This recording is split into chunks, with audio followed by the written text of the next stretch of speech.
Hello, my name is Grian, and today I'm going to be showing you a bunch of tricks and tips using end rods in Minecraft. Now, I've kind of touched on this before, but I'm going to go over some more specific examples of using the block in Minecraft. It's a pretty unique one because of its shape, so we can use it in different situations. The first one is a modern-ish table. Now, obviously you could make this any size you want, but a 2x2 will do for the purposes of this video. Add some carpet on the top, or maybe even a half slab.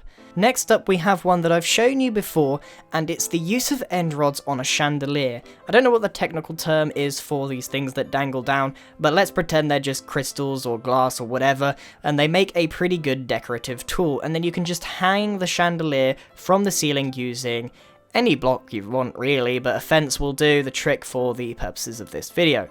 Next up, we have a way to sort of block people off in a unique way that's not trapdoors or glass. So you could see it as perhaps lasers or just a modern way of blocking people off in a map design. It's not the prettiest thing in the world, but it's just another use for end rods. Next up is another table design, but a more compact one. So it's just a simple end rod with an iron trapdoor. Next up is a few lamp designs that we've come up with. End rods actually give off a tiny amount of light, so you can get away with putting a custom head on the top. Maybe you could find one that's more suitable as a lamp.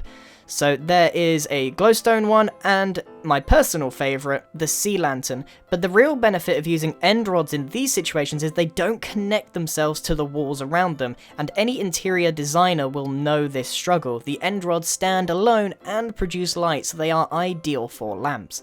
Another one is this. Now, you can use any block you want. I'm using the dragon egg because it's particularly special, but you could put something to hold in the middle, whether it's a diamond block or maybe a redstone one if you're making a power core.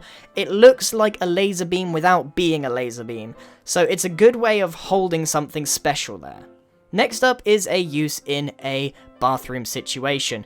Not only does it hang a sea lantern from the roof, but it has a shower curtain rail without the shower curtain. Now, if you can find a way to attach banners to the end rod, I would love to hear it, but unfortunately we can't put banners on them. So a shower curtain is a little bit out of the question, but there might be a way around it, I just haven't figured it out yet. Next up is a cannon design. And the end rod is like the thing that you light, the rope or whatever. It's a little bit straight, but it does the trick. There's not a lot of things else that you could use, perhaps a tripwire hook. Now, this is personally my favourite one, end rod use as plumbing. They actually make pretty realistic pipes with the shape that they have going for them. So if you are making a map where you might go inside the walls, they make pretty good piping. So that's my personal favourite of this video. And we'll be moving on to the last one, which is the use of end rods in flight. On the first one, you can see that they are bullets coming out of a dispenser, and they look pretty good. If you can imagine a in-action shot of these builds, and it would work really well. And the second is a use of the end rods as propellers on a helicopter, as particularly thin ones. And there's Scotty sitting AFK in the helicopter. Everyone say hi to Scotty. He's a new member of the Grian crew.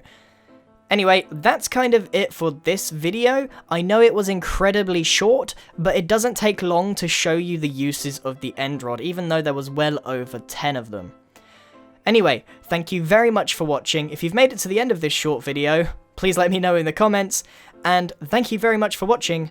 Goodbye!